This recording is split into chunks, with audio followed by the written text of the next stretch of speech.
Stop buying microwave popcorn from the store. Seriously. It's 75 cents and a bag full of weird chemicals, and guess what?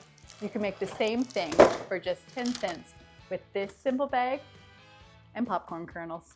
Watch this. I'm MJ from loadedpotato.org, and I make shelf-stable meals, snacks, and lazy cooking hacks that'll save you time, money, and fridge space.